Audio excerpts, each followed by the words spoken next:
my hobby.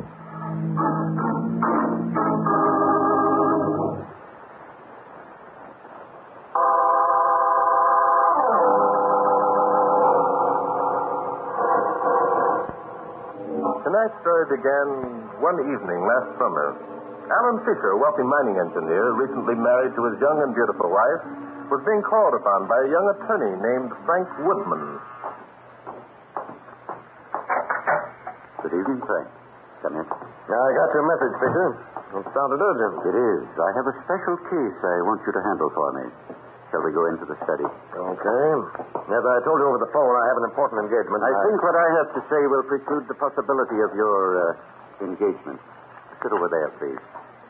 What's the idea of locking the door? Don't get alarmed. I merely want to ensure privacy. That's what it's Helene. She won't, Frank. My wife isn't home tonight. She doesn't even know that you're here. Oh. Well, what was it you wanted to see me about? Sit down. It may take some time. My appointment. Your appointment can wait. Cigar, Frank? All right. You know I don't smoke cigars. Of course. I'd forgotten. You live in a cigarette-smoking generation, don't you, Frank? You and Helene. See here, Fisher, if you don't... If you'll indulge an old man a lifelong habit, I'll light up.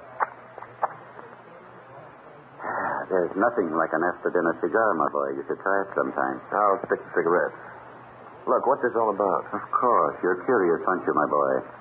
Well, this case I want you to handle involves a very dear friend of mine.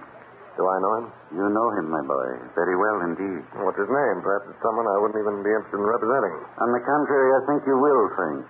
However, for the moment, I shall withhold his identity until you decide. It's nonsense. You don't care to... He's quite an elderly man, Frank. About 60, I should judge. Recently, he had the good fortune to meet and marry a very lovely young woman. Oh, I see. One of those June and January affairs, huh? A very apt description, my boy. However, my friend, despite his age, was sincerely and honestly in love with his young wife. He believed he could make her happy. They always do. Do they, Frank? That's one of the things I'm curious about.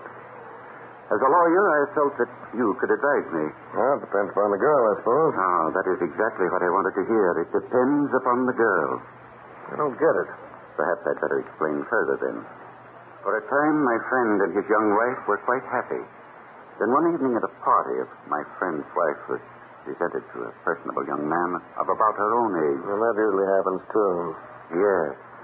Thereafter, my friend lived in torment of doubt and suspicion. Your friend's story is following the usual pattern. I suppose it is. To you, a lawyer, his predicament must be an old story. Yes, and a tiring one. I'm sorry. However, there is a point in my friend's story where it deviates from the customary pattern. Oh? Yes. My friend, though aware of his wife's infidelity and knowing that she was perhaps more to blame for the situation than the young man, did not accuse her of her disloyalty, nor throw her out into the cold, cruel world. No? What did he do? Unfortunately, my friend realized that without his beautiful young wife, despite her faults, life would scarcely be worth living. Still don't get it. You will in a moment, Frank, I'm sure. Realizing the depths to which his love went, my friend began to think of some means of removing the young man from the scene. Yes, such as killing him? Fisher, you can tell your friend for me that he's a fool. He wouldn't get away with it. My friend realizes that, Frank. He knows that murder would not solve the problem. So he thought of another means of accomplishing his purpose. Another? My friend is quite wealthy, Frank. He happens to know that the young man in whom his wife is interested is, shall we say, not too well off? I see. Coincidentally, the young man is a lawyer, Frank, like yourself. You can understand how difficult it is for struggling young lawyers these days. Yeah, I know all that. Now, as a lawyer, Frank, I want you to advise me what to do. Would you suggest that I tell my friend to offer the young man a sum of money to leave the country? Being very subtle about it, of course. Well, there's no harm in trying. What sum would you suggest, Frank? I'd say the sum should be in direct ratio to the young man's fondness for your friend's wife. In other words, every man has his price. That's it. What would you say to $25,000? I'd say it wasn't enough. $50,000. Well, the young man would be crazy if he took it. Where could he'd go on $50,000 and set himself up in business and live the life to which he'd be entitled? Entitled? We'd have to sacrifice the young wife, wouldn't he? There should be some compensation for that. I see. $75,000. He's still way low. Low. Be reasonable, Frank. My friend loves his wife madly. She's all he has left in life. Then your friend should be willing to pay whatever amount the young man asks. What would that figure be? $250,000. $250,000, but that's out of the question. My friend hasn't any such amount. I think your friend is lying. He isn't, Frank. I swear it. Then your friend's a fool to even think about it. Heavens. Frank. What the devil's the matter? What are you staring at? Don't move. There's someone outside the French door. He has a gun. You're crazy. Oh, no, I'm not. Stay where you are. I've got a gun in this Put that gun down, you fool. Don't think you can trip me. I'm turning around. Put it down.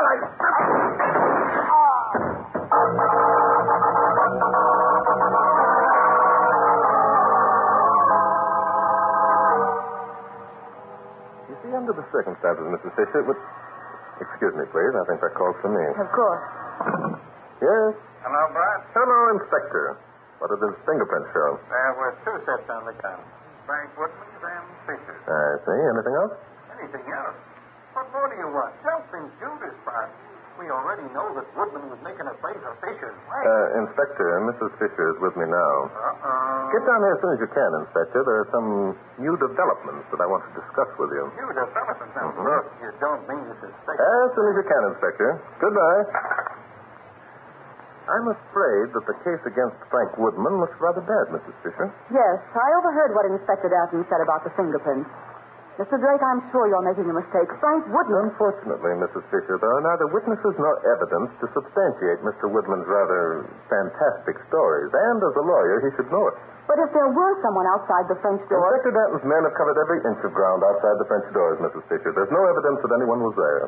And you lend no credence to Frank's story that he picked up the gun and ran through the French doors after the slayer? I might, except for one thing. Mr. Woodman stated that an instant before your husband died, he gasped, "I got him." What's so fantastic about that? Mrs. Fisher, the police medical examiner stated that your husband was killed instantly. If that is true, he couldn't have said, "I got him," after he was shot, could he?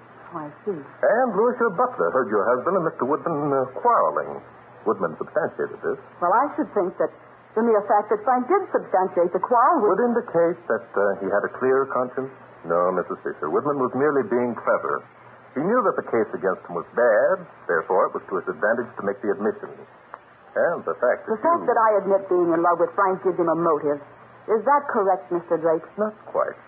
The fact that Mr. Woodman knew that you would inherit your husband's fortune when he died, and that you were in love with him, provided the motive. That's unkind. It's brutal and cruel. Murder is also brutal and cruel, Mrs. Fisher. Are you going to arrest Frank? I'm afraid Inspector Danton will have no choice.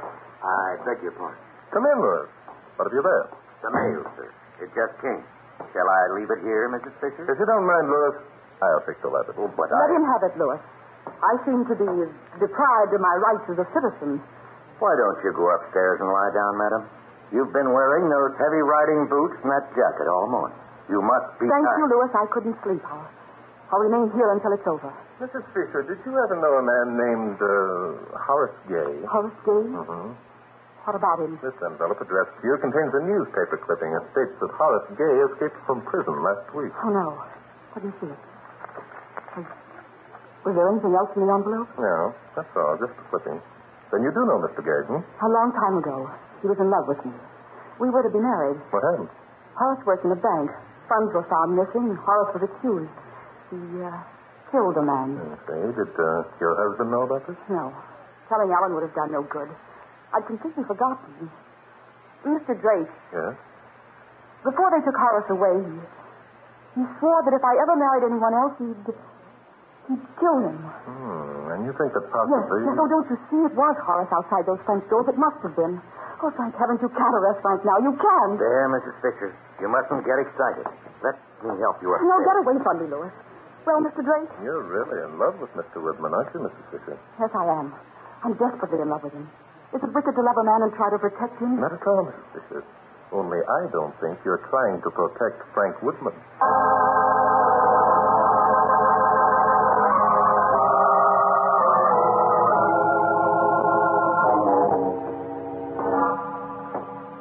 Okay, Bart, we spent the whole day looking for clues that don't exist. Now we're right back at the scene of the crime where we started from. When are you going to let me arrest somebody? Inspector, you can start arresting anytime you like. Whom do you want to arrest? The guy who murdered Alan Fisher, naturally. And who's that, Inspector? It's Frank Woodman. You said so yourself. He had a motive, his fingerprints around the gun. Oh, doggone it, Bart. I wish you wouldn't change your mind so often. I haven't changed my mind, Inspector. How do you account for that shot that came through the French doors? How do I account for it? Mm-hmm. You said yourself that Woodman probably fired the shot just to throw us off. Did I? Well, the broken glass was inside the study, Inspector. That indicates that the shot came from the outside. Besides, there was only one shot fired from Fisher's gun. No, Inspector. I'm afraid there was someone outside those French doors. Well, I'll be doggone. Bart, you're giving me a headache. Whose side are you on, anyway? Look, for crying out loud. You really sound unhappy, Inspector. Well, let's see, what time is it? 9 o'clock. Oh, that's odd. Yeah, isn't it, though? Every time it gets to be 9 o'clock, it's odd. What's odd about it? It doesn't happen soon. I've been... Oh, hello, Woodman. Come in. I've been expecting you. I can give that back to you, Drake. I've been expecting you. Oh, Denton. Oh, to take you off to jail, you mean? Yeah. Look, you guys, I'm tired of sitting around this house waiting for you masterminds to build a case against me. Either make a formal arrest... Oh, so you're tired of waiting for us to build a case against you, Bub. Well, let me tell you something. We got a case that'll send you to the chair quicker than... Nuts. If you have a case against me, why all this stalling? You seem pretty sure of yourself, Woodman. Sure I am. I'm a lawyer, Drake. You haven't got anything on me. I know it, and you know it. So what's the game? We got enough on you to keep you sitting in this house, Bub, even if you are tired. As a matter of fact, Woodman, we are playing a game. The first half is over, and in a moment we could... Something, Judas, listen to that. Come on. I think the second half of the game has begun.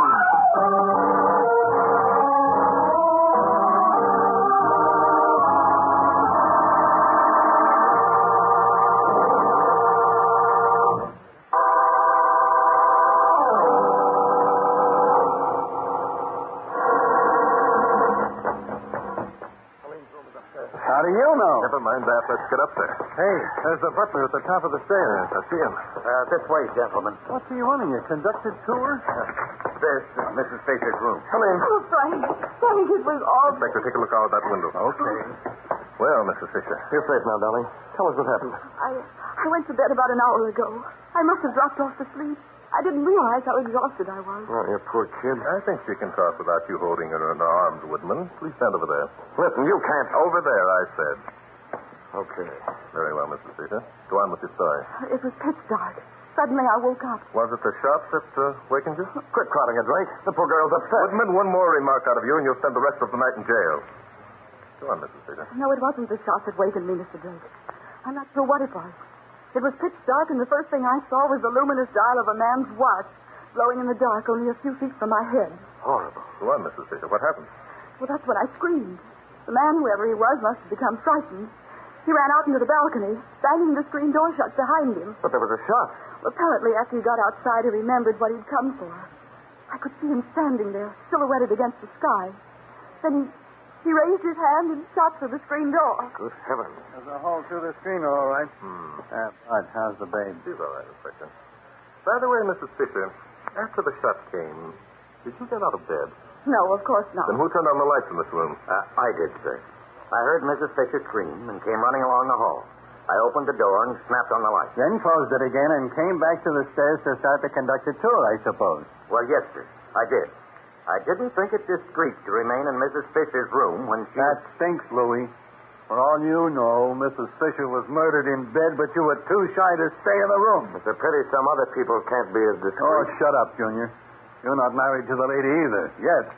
But I think we got ourselves another suspect. That's ridiculous. Lewis is the most trustworthy butler I've ever known. Thank you, madam. He's also the only butler you've ever known, Mrs. Fisher. By the way, when you saw the prowler standing out in the balcony, didn't you recognize him? Recognize him? Mm-hmm. You mean that Harris? Yes, it's a possibility that shouldn't be overlooked, Mrs. Fisher. I'm surprised you didn't. All right, Inspector, let's get going. Yeah, sure. Good idea. Where are we going? We're going to look the grounds over for Horace, Inspector. We can't have these good people thinking themselves under suspicion if Horace is our man.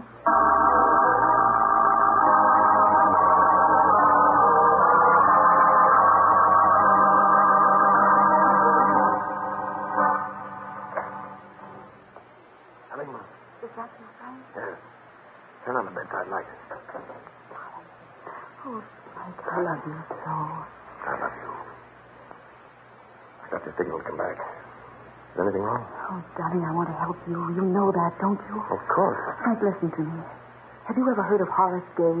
Not until Drake spoke of him. Who is he, anyhow? He's an escaped convict from Sing Sing. He was sent up for murdering a man. Good heavens.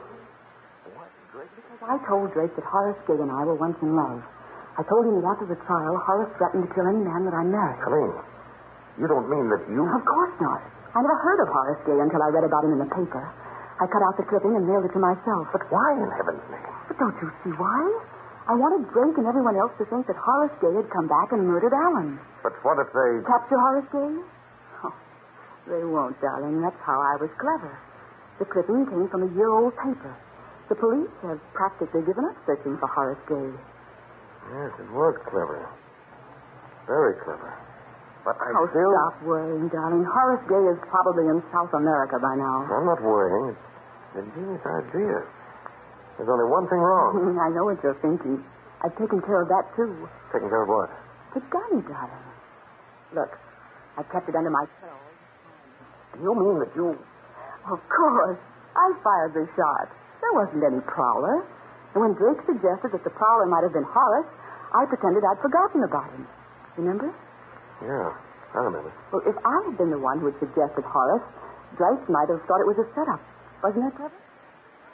Very clever. What are you going to do with the gun? Oh, silly. If I'd thrown it out the window, why, they would have found it with my fingerprints. No, darling, Drake must never find the gun. So you expect me to get rid of it for you? But, darling, it's for your own good. You've already been searched. They'll never look. Colleen. Yes, Frank? You think I killed Ellen, don't you? Didn't you, Frank? Don't be a fool. Of course I didn't. Blast it, Colleen. Frank, What? come back here. Hello? Sit down here. To me. Colleen, listen to me. You listen to me, Frank, darling. Listen carefully. Perhaps you didn't murder Alan. If you say you didn't, it's all right with me. But I didn't. All right, all right. Drake and Danton think you did. They can't prove a thing. Darling, suppose you're wrong. Suppose they can prove that you did. What do you mean? It looks bad, Frank. You did have a motive. You did quarrel with Alan. Your fingerprints were on the gun. You and I both have admitted we were in love. But, Helene, I tell you, that wouldn't stand up in court. It's circumstantial. Alan was an important man, Frank. They've got to send someone up for his murder. And you think I'm the goat, huh? Oh, darling, let's not take that chance. Drake is practically convinced that this Horace Gay is the murderer. If they don't find the gun... Well, how will I get rid of it? What if they find it on me? Well, they won't, darling. Don't let them.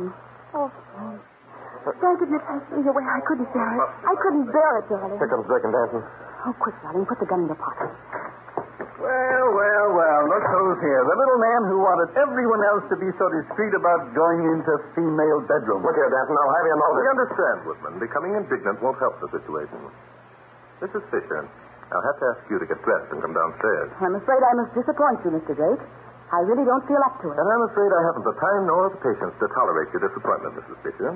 You will meet us in the living room in 10 minutes. Now, just a minute, Drake. These high-handed methods of yours are a little too much to take. Are they, Woodman? And what do you plan to do about You it? see, Junior, we're not kidding. Mr. Drake, I absolutely refuse. If you do, Mrs. Fisher, we'll have a patrol wagon here in 10 minutes. Inspector, perhaps you'd better assist Mr. Woodman down to the living room in case he has similar ideas about joining our party. It'll be a pleasure. Come on, little man. Come to Papa.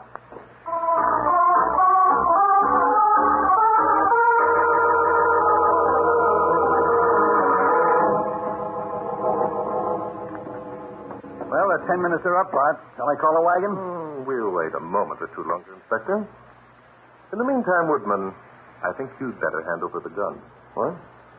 What gun? What are you talking about? I'm talking about the gun that Mrs. Fisher used to shoot the hole through the screen, Woodman. It wasn't outside the house, and I'm sure that Mrs. Fisher wouldn't want it found in her room. But how? I mean, I haven't... Hand it over, Junior. Well, Look here, you can't... Here it is, Bart. Just like we figured. You see, Woodman, the ragged ends of the screen made by the bullet passing through pointed outward. That proves conclusively that the shot came from inside the room. Get it, Junior? Tell them what else we know, Bart. Very well, Inspector. We know that there was no man in Mrs. Fisher's room, Woodman. The whole thing was a product of her imagination. That's a lie. You can't prove a I thing. think we can. Mrs. Fisher said she woke up and saw the glowing dial of a man's wristwatch in the darkness. Well? How did she know it was a man's wristwatch? Why not a woman's? I beg your pardon, Mr. Drake. Oh, yes, Lewis. Mrs. Fisher is waiting for you in the library. Library. We told her we'd be here in the living room. Mrs. Fisher prefers the library, sir. Oh, she's trying to show her independence, eh? Well, Oh, no, Inspector. Meeting us in the library is the cleverest move Mrs. Fisher has made tonight. But on the other hand, it's a dead giveaway that she is the one who murdered her husband.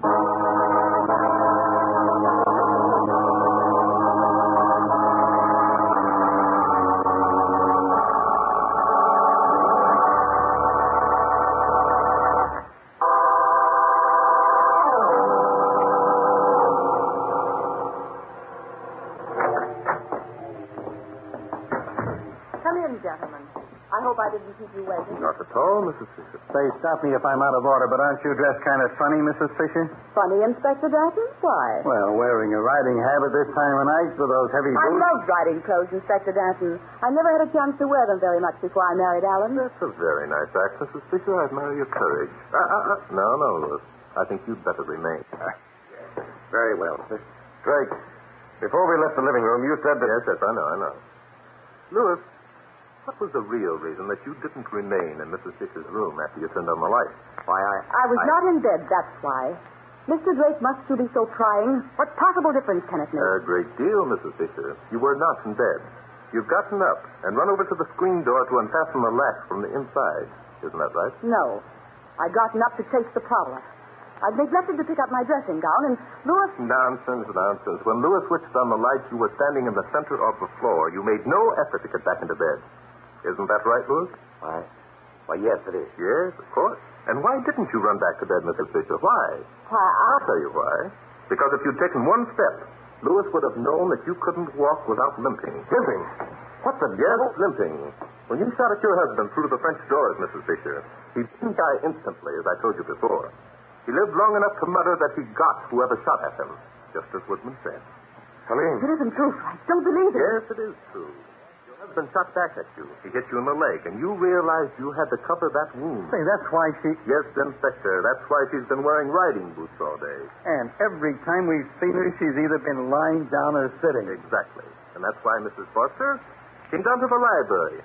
Instead of the living room, she didn't want us to see her limping. Frank, the gun. The gun that I gave you. Shoot them. Shoot them. Frank! I'm sorry, Helene.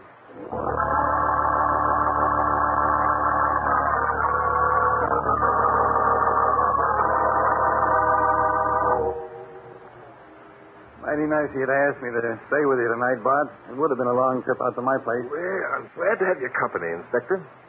Anything I can get for you? Go say. I think I'll go to sleep. Twin beds is sure nice. Say, Bart, Yes, Inspector. why did the babe dream up that Horace gay gag? Because we convinced her that we had enough evidence to send Woodman to the chair. That would have meant complete failure of her plan. She was in love with Woodman. So she tried to pin the murder onto someone else. Oh, I see. Well, good night. Good night, Inspector. Say, Bart, Yes, Inspector.